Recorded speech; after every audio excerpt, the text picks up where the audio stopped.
12 मार्च Hindi paper में छपने वाले 100% प्रश्न। 12 मार्च हिंदी पेपर में अब सभी बच्चों के आएंगे पूरे 80 नंबर। नमस्कार प्यारे बच्चों, स्वागत आप सभी का आपके अपने YouTube चैनल में। अगर आप राजस्थान बोर्ड कक्षा 10 की स्टूडेंट हैं और 12 मार्च हिंदी पेपर की आप तैयारी कर रहे हैं तो ये वीडियो आप सभी बच्चों के लिए स्पेशल है। वीडियो को आपको कंप्लीट देखना है। 12 मार्च का जो आपका हिंदी का पेपर होने वाला है उस पेपर में आने वाले जो 100% प्रश्न है वो इस वीडियो के अंदर मैं आपको बताने वाला हूं। तो वीडियो को आपको कहीं पर भी स्किप नहीं करना है, वीडियो को आपको कंप्लीट देखना है। अगर आपने इस वीडियो को एंड तक देख लिया तो 12 मार्च हिंदी के पेपर में पूरे 80 नंबर वो आप फोड़ सकते हैं। तो 12 मार्च हिंदी के पेपर में कौन सा जीवन परिचय आएगा, कौन सा पत्र आएगा और कौन सी प्रार्थना पत्र आएगी और कौन सा विज्ञापन आएगा, बुक के कौन कौन से क्वेश्चंस आएंगे और जो आपके ग्रामर है, जो व्याकरण है, उनके कौन कौन से क्वेश्चंस आने वाले हैं। तो सभी जो आपके क्वेश्चंस हैं, जो आपके 100% 12 मार्च हिंदी के पेपर में आपको सेम टू सेम देखने को मिलेंगे, वो सभी क्वेश्चंस इस वीडियो के अंदर मैं आपको बताने वाला हूं। तो वीडियो को आपको कहीं पर भी स्किप नहीं करना है, वीडियो को आपको कंप्लीट देखना है। तो 12 मार्च हिंदी के पेपर में छपने वाले जो 100% प्रश्न हैं आपके, वो इस वीडियो के अंदर आपको मिलने वाले हैं। और सबसे पहले हम बात करेंगे जीवन परिचय की। तो देखिए जीवन परिचय वो आपको कौन कौन सा तैयार करना है। मार्च हिंदी के पेपर में जीवन परिचय वो आपके कौन सा आने वाला है। तो 4 जीवन परिचय मैं आपको बताने वाला हूं। ये 4 आपको अच्छे से तैयार करने हैं। इनमें से 2 आपको मिलेंगे, एक अथवा में मिलेगा, तो 2 जीवन परिचय आपको मिलेंगे जिनमें एक का परिचय है वो आपको देना है। तो इसमें पहला आपको तैयार करना है सूरदास, जो ऑलरेडी मैं करवा चुका हूं, उसका लिंक आपको डिस्क्रिप्शन में मिल जाएगा। किस प्रकार से आपको जीवन परिचय है वो बोर्ड की कॉपी में लिखना है ताकि पूरे नंबर है वो आप अचीव कर सकें। उसके बाद में तुलसीदास है आपके, तुलसीदास का भी ऑलरेडी मैं जीवन परिचय है वो करवा चुका हूं, इसका लिंक भी आपको डिस्क्रिप्शन में मिल जाएगा। और एक है आपकी मन्नू भंडारी, ओके। और उसके बाद में 4 नंबर है आपके जयशंकर प्रसाद। तो ये 4 जीवन परिचय हैं जो आपके मोस्ट इंपोर्टेंट है। इन चारों में से ही 2 आपके छपने वाले हैं 12 मार्च हिंदी के पेपर में। तो इन 4 जीवन परिचय को आपको अच्छे से तैयार करना है। उसके बाद में देखिए प्रार्थना पत्र कौन सा आने वाला है। तो 3 प्रार्थना पत्र मैं आपको बताने वाला हूं। प्रार्थना पत्र के अथवा में आपको पत्र मिलेगा जो 4 नंबर का आने वाला है। तो ये 4 नंबर भी आप अभी पक्का कर सकते हैं। तो प्रार्थना पत्र की हम बात करें तो सबसे पहला जो प्रार्थना पत्र वो आपको कौन सा तैयार करना है, इसमें क्वेश्चन है वो मैंने यहाँ पर लिखा हुआ है। पूरा क्वेश्चन आप पढ़ सकते हैं कि स्वयं को राजकीय उच्च माध्यमिक विद्यालय आसपुर का छात्र मानकर प्रधानाचार्य को सुविधाएं बढ़ाने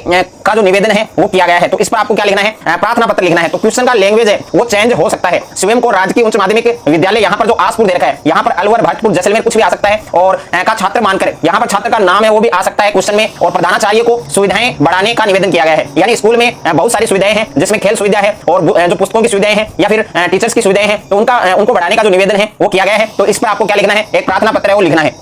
उसके बाद में दूसरा प्रार्थना पत्र आपको यह तैयार करना है कि स्वयं को राजकीय उच्च माध्यमिक विद्यालय अलवर का छात्र मानकर प्रधानाचार्य को शैक्षिक भ्रमण पर जाने की अनुमति के लिए आपको प्रार्थना पत्र लिखना है। और यह प्रार्थना पत्र ऑलरेडी मैं करवा चुका हूं, इसका लिंक आपको डिस्क्रिप्शन में मिल जाएगा। स्वयं को राजकीय उच्च माध्यमिक विद्यालय अलवर का छात्र मानकर प्रधानाचार्य को शैक्षिक भ्रमण पर जाने की अनुमति के लिए आपको क्या लिखना है, एक प्रार्थना पत्र है वो आपको लिखना है, ओके। और उसके बाद में तीसरा जो प्रार्थना पत्र आपको यह तैयार करना है, तीसरा क्वेश्चन है आपके कि अपने विद्यालय के प्रधानाचार्य को एक प्रार्थना पत्र लिखिए जिसमें हिंदी विषय की कक्षाएं नियमित रूप से न चलने की सूचना देने के साथ उचित प्रबंध किए जाने की प्रार्थना की गई हो। यानी अपने विद्यालय के प्रधानाचार्य को एक प्रार्थना पत्र आपको लिखना है जिसमें हिंदी विषय की जो कक्षाएं हैं वो नियमित रूप से नहीं चल रही है, इसकी सूचना आपको प्रधानाचार्य को देना है, अपने जो प्रिंसिपल है उनको देना है। तो इसके जो उचित प्रबंध है वो किए जाने के लिए आपको एक प्रार्थना पत्र है वो आपको लिखना है। अब देखिए पत्र है वो कौन सा आएगा। तो प्रार्थना पत्र है उसके अथवा में आपको पत्र पूछा जाएगा, ओके। पत्र आपके 2 प्रकार का होता है, एक औपचारिक और एक अनौपचारिक। औपचारिक के अंदर आपकी जो प्रार्थना पत्र है वो आता है और अनौपचारिक में आपके पत्र जो आपके शिकायती पत्र है। और यहाँ पर देखिए पहला दे रखा है आपके पत्र है वो आपके कौन कौन से आने वाले हैं। तो 3 पत्र बता रहा हूं मैं आपको, ये 3 पत्र आपको अच्छे से तैयार करने हैं। इनके अलावा आपको कोई भी पत्र है वो पढ़ना नहीं होगा। अगर आपने इन 3 पत्रों को अच्छे से तैयार कर लिया, एक पत्र आपको मिलेगा आपकी 12 मार्च हिंदी के पेपर में, उसके अथवा में आपको प्रार्थना पत्र मिलेगा। प्रार्थना पत्र भी मैं आपको 3 बता चुका हूं, 3 आपको अच्छे से तैयार करनी है। तो इसमें पहला पत्र आप देख सकते हैं कि आप बाड़मेर निवासी अनुज शर्मा है, ओके। जो एड्रेस आपको क्वेश्चन में दिया गया है वही आपको पत्र में लिखना है। तो आप बाड़मेर निवासी अनुज शर्मा है पर लाउड स्पीकरों के शोरगुल के कारण परीक्षा की जो तैयारी है उसमें व्यवधान है वो पड़ रहा है। अपने जिला अधिकारी को एक पत्र लिखें कि वे इन पर रोक लगवाने की कृपया करें। तो आप बाड़मेर निवासी अनुज शर्मा है पर लाउड स्पीकरों के शोरगुल के कारण परीक्षा की जो तैयारी है उसमें काफी प्रॉब्लम हो रही है और अपने जिला अधिकारी को एक पत्र आपको लिखना है कि वे इन पर रोक लगवाने की कृपा करें। उसके बाद में दूसरा पत्र आपको यह तैयार करना है कि स्वयं को अभिनव शर्मा निवासी अजमेर मानकर अपने क्षेत्र के विद्युत अभियंता को बोर्ड परीक्षा तैयारी के कारण विद्युत आपूर्ति नियमित और पर्याप्त रूप से कराने हेतु अनुरोध पत्र लिखिए। तो स्वयं को अभिनव शर्मा निवासी अजमेर मानकर अपने क्षेत्र के विद्युत अभियंता को बोर्ड परीक्षा तैयारी के कारण विद्युत आपूर्ति नियमित और पर्याप्त रूप से कराने हेतु आपको एक अनुरोध पत्र है वो आपको एक शिकायती पत्र है वो आपको लिखना है। तीसरा पत्र है आपके कि स्वयं को अविनाश मानते हुए अपने क्षेत्र के पुलिस अधिकारी को मोहल्ले में आए दिन होने वाली चोरियों की शिकायत करते हुए एक पत्र लिखिए। तो ये भी आपके शिकायती पत्र है। मैंने आपको बताया है 3 पत्र आपको अच्छे से तैयार करने हैं। उसके बाद में देखिए विज्ञापन, यानी 12 मार्च हिंदी के पेपर में विज्ञापन का कौन सा प्रश्न आपसे पूछा जाएगा। तो 3 विज्ञापन मैं आपको बता रहा हूं, तीनों विज्ञापन आपको अच्छे से तैयार करने हैं। इसके अलावा विज्ञापन का जो प्रश्न है वो आपको तैयार करने की आवश्यकता नहीं होगी अगर आपने इन 3 विज्ञापन के क्वेश्चन को आपने हल कर लिया, अच्छे से आपने तैयार कर लिया। तो इसमें पहला क्वेश्चन देखा है आपके विज्ञापन का कि आपके शहर जूनागढ़ में रक्तदान के लिए कैंप लगाया गया है और लोगों को प्रेरित करने के लिए एक विज्ञापन आपको तैयार करना है कि आपके शहर जूनागढ़ में रक्तदान यानी ब्लड डोनेशन के लिए कैंप लगाया गया है, लोगों को प्रेरित करना है, उसके लिए आपको एक विज्ञापन तैयार करना है और विज्ञापन है वो आपको 25 से 50 शब्दों में तैयार करना है। ओके, 25 से 50 शब्दों में तैयार करना है और बोर्ड की जो कॉपी मिलेगी उसके एक पेज में आपको विज्ञापन है वो लिखना है और विज्ञापन है वो आपको बॉक्स में लिखना है। विज्ञापन पर जो आपके विज्ञापन है उसका वीडियो में ऑलरेडी अपलोड कर चुका हूं, उसका लिंक आपको डिस्क्रिप्शन में मिल जाएगा। तो विज्ञापन है वो आपको किस प्रकार से लिखना है, कैसे आपको विज्ञापन लिखना है, तो पूरा जो फॉर्मेट है वो मैं ऑलरेडी बता चुका हूं, उसका लिंक आपको डिस्क्रिप्शन में मिल जाएगा। तो वहां जाकर आप विज्ञापन है वो सीख सकते हैं। उसके बाद में विज्ञापन का दूसरा क्वेश्चन आपको ये तैयार करना है कि आपके शहर धौलपुर में पुस्तक मेले का आयोजन किया गया है। ओके, यानी आपके शहर में, आपका शहर है धौलपुर और उसमें पुस्तक मेले का आयोजन किया जा रहा है। इसके लिए आपको क्या लिखना है, एक विज्ञापन आपको तैयार करना है और विज्ञापन का जो क्वेश्चन है वो आपके 4 नंबर का आने वाला है। उसके बाद में तीसरा विज्ञापन आपको यह तैयार करना है। तीसरा क्वेश्चन है आपके विज्ञापन का कि विद्यालय के समाज उपयोगी शिविर में मिट्टी से बनाई गई वस्तुओं की प्रदर्शनी देखने के लिए आने हेतु आपको एक विज्ञापन तैयार करना है कि विद्यालय के समाज उपयोगी शिविर है उसमें मिट्टी से बनाई गई जो वस्तुएं हैं उनकी प्रदर्शनी देखने के लिए आने हेतु आपको एक विज्ञापन तैयार करना है। उसके बाद में निबंध यानी 12 मार्च हिंदी के पेपर में निबंध कौन सा आएगा, तो 4 निबंध आपको बता रहा हूं, एक निबंध आपको अच्छे से तैयार करना है। इनमें से 4 निबंध में से जो महत्वपूर्ण है आपके मेरा प्रिय त्योहार, इस पर ऑलरेडी मैं वीडियो अपलोड कर चुका हूं। मेरा प्रिय त्योहार किसी भी त्योहार पर आप लिख सकते हैं। ओके, तो मैं होली पर मैंने बताया है, होली पर जो वीडियो है निबंध का वो आपको मिल जाएगा, उसका लिंक आपको डिस्क्रिप्शन में दिया गया है, तो वहां जाकर आप निबंध वो तैयार कर सकते हैं और निबंध वो आपके 6 नंबर का आने वाला है। तो 6 नंबर आप अभी पक्का कर सकते हैं। तो मेरा प्रिय त्योहार और दूसरा निबंध आपको तैयार करना है बेरोजगारी समस्या और समाधान और तीसरा है आपकी बढ़ती महंगाई दुखद जीवन। ओके, और 4 नंबर है आपके दैनिक जीवन में मोबाइल फोन। तो दैनिक जीवन में मोबाइल फोन के क्या लाभ है, क्या हानियां हैं, तो जो क्वेश्चन पेपर मिलेगा 12 मार्च हिंदी का, तो उसमें जो 4 निबंध आएंगे उसमें पॉइंट भी आएंगे, तो पॉइंट के अकॉर्डिंग आपको निबंध वो लिखना है। उसके बाद में देखिए नेक्स्ट है आपके व्याकरण। अब देखिए व्याकरण के कौन कौन से प्रश्न आपको 12 मार्च हिंदी के पेपर में सेम टू सेम देखने को मिलेंगे, तो वो आप देख सकते हैं और साथ में सॉल्यूशन है, इनके जो उत्तर है वो भी मैं आपको बताऊंगा। तो यहाँ पर देखिए पहला पॉइंट है आपके याद रखना है आपको कि उत्पत्ति के आधार पर शब्द है उसके प्रकार या भेद। यहां पर देखिए उत्पत्ति के आधार पर शब्द के प्रकार या फिर कितने भेद होते हैं, यानी उत्पत्ति के आधार पर शब्द के कितने प्रकार या कितने भेद होते हैं, तो इसका उत्तर होगा 4। ये आपको अच्छे से याद रखना है। उसके बाद में नेक्स्ट है आपके कि प्रयोग के आधार पर शब्द के प्रकार या भेद कितने होते हैं, 2। अगर आपको पूछा जाए उत्पत्ति के आधार पर शब्दों के प्रकार या उनके भेद तो आपको 4 लिखना है। अगर आपको पूछा जाए प्रयोग के आधार पर शब्द है वो कितने प्रकार के होते हैं या शब्द के कितने भेद होते हैं, तो उसका उत्तर होगा आपके 2। ये भी आपको अच्छे से याद रखना है। उसके बाद में नेक्स्ट है आपके सर्वनाम शब्दों में कितने कारक होते हैं, तो सर्वनाम जो शब्द हैं उनमें कितने कारक होते हैं, 7 कारक होते हैं। ये भी आपको अच्छे से याद रखना है। उसके बाद में नेक्स्ट है आपके सर्वनाम के भेद या प्रकार, तो सर्वनाम है वो कितने प्रकार के होते हैं या सर्वनाम के कितने भेद होते हैं, तो सर्वनाम के कितने भेद होते हैं, 6 भेद होते हैं। ये बात भी आपको अच्छे से याद रखनी है। उसके बाद में संज्ञा के स्थान पर प्रयुक्त होने वाले शब्द, तो संज्ञा के स्थान पर प्रयुक्त होने वाले जो शब्द हैं उनको क्या कहते हैं, सर्वनाम कहते हैं। तो सर्वनाम की परिभाषा आपको अच्छे से याद करनी है कि संज्ञा के स्थान पर प्रयुक्त होने वाले जो शब्द हैं उनको क्या कहा जाता है, सर्वनाम कहा जाता है। उसके बाद में नेक्स्ट है आपके पुरुषवाचक सर्वनाम। तो पुरुषवाचक सर्वनाम है उसके भेद या उसके प्रकार कितने होते हैं, 3 होते हैं। ये भी आपको अच्छे से याद रखना है। उसके बाद में संज्ञा और सर्वनाम शब्दों की विशेषता बताने वाले जो शब्द हैं वो क्या कहलाते हैं, तो संज्ञा और सर्वनाम शब्दों की विशेषता बताने वाले शब्दों को क्या कहते हैं, विशेषण कहते हैं। तो विशेषण की परिभाषा आपको अच्छे से याद करनी है। उसके बाद में नेक्स्ट है आपके विशेषण शब्द या पद जिस संज्ञा या सर्वनाम की विशेषता बताते हैं, यानी विशेषण शब्द या पद जिस संज्ञा या सर्वनाम की विशेषता बताते हैं उन्हें क्या कहते हैं, उन्हें विशेष्य कहते हैं। तो ये भी आपको अच्छे से याद रखना है। उसके बाद में नेक्स्ट है आपके यहाँ पर आप देख सकते हैं कि परिमाणवाचक या फिर संख्यावाचक विशेषण ये कितने भेद होते हैं। तो यहाँ पर हम बात करें परिमाणवाचक विशेषण है उसके भी कितने भेद होते हैं, 2 भेद होते हैं, और संख्यावाचक विशेषण है उसके भी कितने भेद होते हैं, 2 भेद होते हैं। तो इन दोनों में से कोई भी आपको पूछा जा सकता है। अगर आपको पूछा जाए कि परिमाणवाचक विशेषण है उसके कितने प्रकार या कितने भेद होते हैं, तो आपको उत्तर बताना है 2। अगर आपको संख्यावाचक विशेषण के भेद या प्रकार पूछा जाए तब भी आपको 2 बताना है। उसके बाद में नेक्स्ट है कि सार्वनामिक विशेषण है उसके कितने भेद होते हैं, तो सार्वनामिक विशेषण है उसके 4 भेद होते हैं। उसके बाद में अकर्मक क्रिया के उपभेद, अकर्मक क्रिया है उसके कितने उपभेद होते हैं, 2 उपभेद होते हैं, और सकर्मक क्रिया है उसके भी कितने उपभेद होते हैं, 2 होते हैं। यानी अकर्मक क्रिया और सकर्मक क्रिया दोनों के जो उपभेद हैं वो बराबर होते हैं, 2 होते हैं। ये आपको अच्छे से याद रखना है। उसके बाद में नेक्स्ट है आपकी मोस्ट इंपोर्टेंट है वाच्य के भेद। तो वाच्य वो कितने प्रकार के होते हैं, वाच्य के कितने भेद होते हैं, 3 भेद होते हैं। एक कृतवाच्य होता है, क्रमवाच्य होता है और एक आपकी भाववाच्य होता है। ओके, तो इसमें पहला दिया गया आपको कि जिस वाक्य की क्रिया का प्रयोग उसके कर्ता के अनुसार होता है, तो इसमें नाम आया है आपके कर्ता, तो इसमें कौन सा वाच्य होगा, कृतवाच्य। अगर आपके लैंग्वेज में जो क्वेश्चन है उसमें अगर भाव का नाम आएगा तो उसमें भाववाच्य होगा, अगर क्वेश्चन में कर्म का नाम आया है तो उसमें कर्मवाच्य होगा। ये भी आपको अच्छे से याद रखना है। उसके बाद में नेक्स्ट है कि क्रिया का मूल रूप क्या कहलाता है, तो जो क्रिया है उसका मूल रूप है वो क्या कहलाता है, धातु कहलाता है। तो ये भी आपको अच्छे से याद रखना है।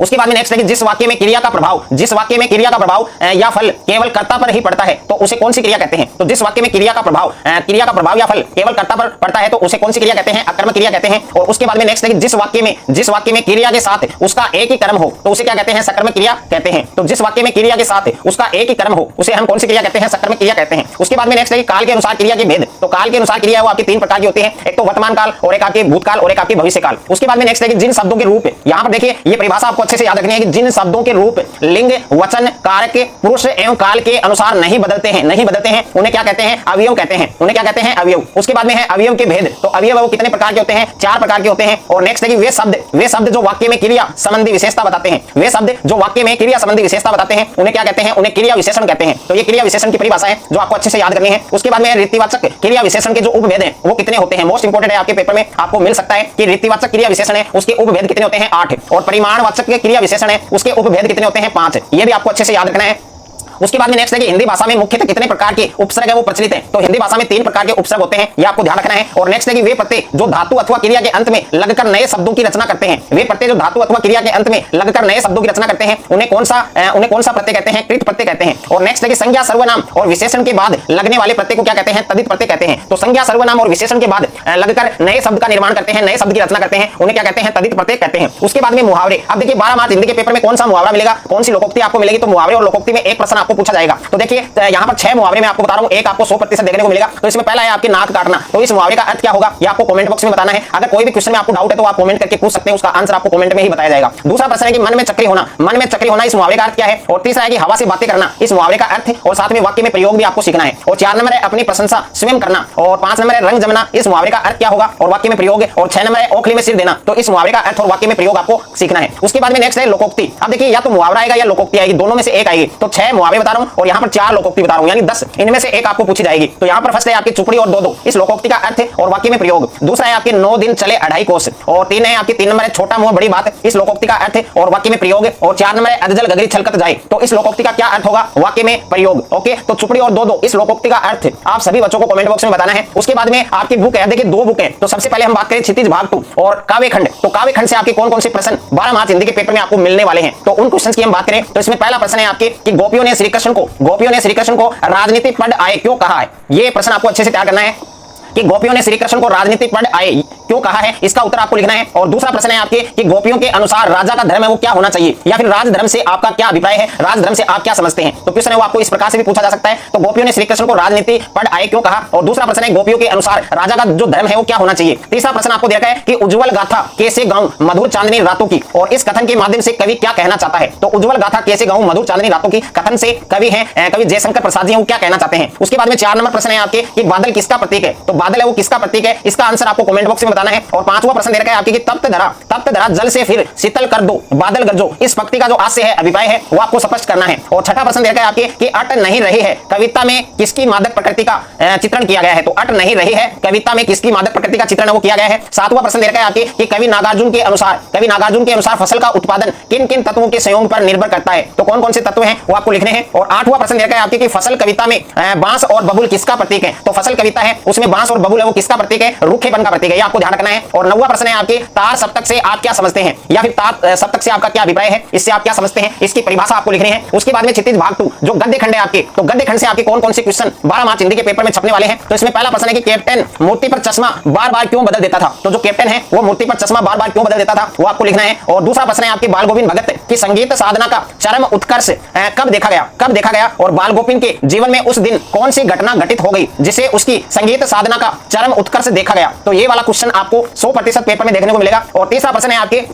कि लखनवी अंदाज पाठ के आधार पर नवाब साहब के व्यक्तित्व का परिचय दीजिए। तो लखनवी अंदाज जो चैप्टर है, जो पाठ है आपके गद्य खंड का, तो उस पाठ के आधार पर नवाब साहब के व्यक्तित्व का परिचय आपको देना है। और प्रश्न संख्या 4 है आपके कि मन्नू भंडारी के व्यक्तित्व की विशेषताएं लिखिए। तो मन्नू भंडारी के व्यक्तित्व की आपको विशेषताएं हैं वो आपको लिखनी है। और 5वां प्रश्न है आपके बिस्मिल्लाह खां को शहनाई की मंगल ध्वनि का नायक क्यों कहा गया है। तो बिस्मिल्लाह खां है उनको शहनाई की मंगल ध्वनि का नायक क्यों कहा गया है वो आपको लिखना है। और प्रश्न संख्या 6 आपके कि संस्कृत व्यक्ति यानी वास्तविक रूप से संस्कृत व्यक्ति वो किसे कहा जा सकता है। तो संस्कृत व्यक्ति है उसके बारे में आपको बताना है कि वास्तव में या वास्तविक रूप में संस्कृत व्यक्ति है वो किसे कहा जा सकता है। उसके बाद में दूसरी बुक है आपकी हिंदी की कृतिका भाग 2। तो कृतिका भाग 2 के अंदर 3 चैप्टर हैं, तीनों चैप्टर के जो आपके पेपर में छपने वाले जो क्वेश्चन है, जो आपकी 12 मार्च हिंदी के पेपर में 100% छपने वाले जो प्रश्न है वो आप देख सकते हैं। इसमें पहला प्रश्न है आपके कि माता का अचल शिव पूजन सहाय के किस उपन्यास से लिया गया है। तो माता का अचल शिव पूजन सहाय के कौन से उपन्यास से लिया गया है, उस उपन्यास का आपको नाम लिखना है। दूसरा प्रश्न है कि हिंदी का पहला आंचलिक उपन्यास है वो किसे माना गया है। तो हिंदी का पहला आंचलिक उपन्यास है वो किसे माना गया है। और उसके आगे प्रश्न देखा है कि यह कब प्रकाशित हुआ। तो यह कब प्रकाशित हुआ। और तीसरा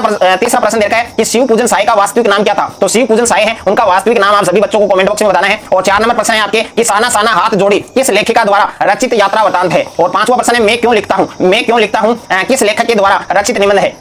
मैं क्यों लिखता हूं, यह किस लेखक के द्वारा रचित निबंध है, यह आपको बताना है। प्यारे बच्चों, अगर आपने इन सभी क्वेश्चंस को अच्छे से तैयार कर लिया तो हिंदी के पेपर में 12 मार्च को पूरे 80 नंबर आप आराम से फोड़ सकते हैं, पूरे 80 नंबर आप आराम से ला सकते हैं। अगर आपको ये वीडियो अच्छा लगे तो वीडियो को आप ज्यादा से ज्यादा शेयर करें, ज्यादा से ज्यादा वीडियो को लाइक करें, और चैनल पर आप नए हैं तो चैनल को आप सब्सक्राइब कर लीजिए और साथ में नोटिफिकेशन बेल को प्रेस कर लीजिए।